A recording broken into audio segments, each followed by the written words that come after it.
J'essaie de rêver l'œuvre, donc essayer d'imaginer imaginer des directions dans lesquelles j'ai envie d'aller. Et ça, c'est la phase où, assez merveilleuse parce qu'on a l'impression que tout est possible.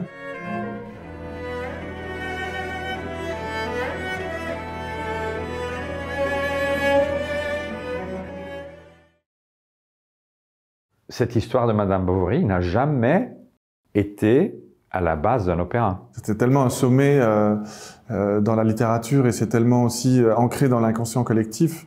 Juste le nom Bovary, ça éveille énormément de choses pour les gens. C'est une histoire qui inspire une femme qui prend sa liberté d'une façon totale, tandis qu'on vit aujourd'hui une période où toutes ces choses sont à nouveau questionnées. Assez vite, j'ai évidemment relu le livre et redécouvert cette œuvre finalement, parce que comment est-ce qu'on va l'adapter aujourd'hui, quels sont les enjeux. Michael de Kock, c'est lui qui a fait le livret. On a eu beaucoup de réunions de travail, on a beaucoup discuté de comment ça allait se passer. Fantastique. En fait, j'adore écrire avec ce support littéraire, cette dimension multiple en fait. Et pour moi, Harold était le compositeur, tout d'abord parce qu'il est belge, tout d'abord parce qu'il est jeune, tout d'abord aussi parce qu'il est francophone, parce que je crois qu'il faut un francophone pour vraiment comprendre cette littérature.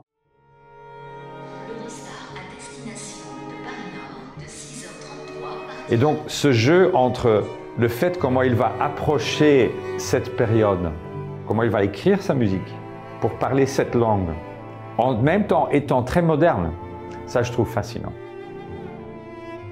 Aujourd'hui, je suis à Paris. C'était la première rencontre vraiment avec Deborah Waldman, pour la chef d'orchestre qui va diriger Bovary. Bonjour.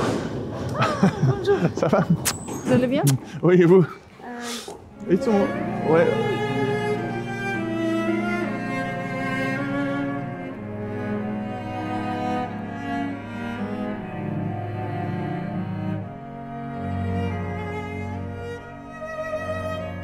Et donc la première scène, parce que ça, oui, c'est très important, toute la première scène, tout l'opéra se déroule en fait sur... Un chef d'orchestre, quand il regarde une partition, comme il est interprète, donc je regarde la partition et je me fais une conception dans ma tête. La différence, cette fois-ci, c'est que le compositeur est là. Et c'est une très bonne chose parce que, disons que si j'ai sur une pièce du répertoire, le compositeur n'est pas là, je me creuse la tête pour avoir des solutions. Comme le compositeur est là, je peux tout de suite lui poser la question et on creuse la tête ensemble. Et on arrive à des conclusions, je trouve, encore plus abouties que chacune de nos opinions. Le processus de création débute par une musicale avec piano et chant. On pose les pierres, les fondements de la maison. Donc c'est vraiment tout le désarroi avant que ça se calme. Il est toujours dehors. Quand tu regardes le brouillard, c'est toujours dehors, tu vois. On est en train de réfléchir encore sur des choses, d'échanger, et puis on a la chance de pouvoir le faire en temps réel.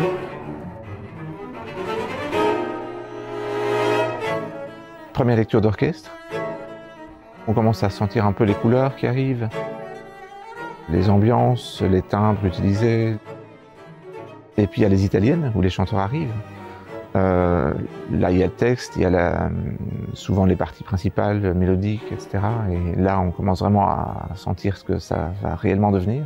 C'est important pour moi que tous les musiciens, chanteurs et musiciens, puissent s'approprier ça. Et aussi trouver des choses à exprimer. Travailler avec le compositeur, c'est vraiment une grande chance pour nous. C'est vraiment très précieux. On peut toujours, quand on a des questions, poser des questions sur la partition. Mon espoir, dans un premier temps, c'est que ça se traduise réellement avec l'orchestre, avec les chanteurs, et que le résultat final soit à l'image de ce que j'ai voulu mettre.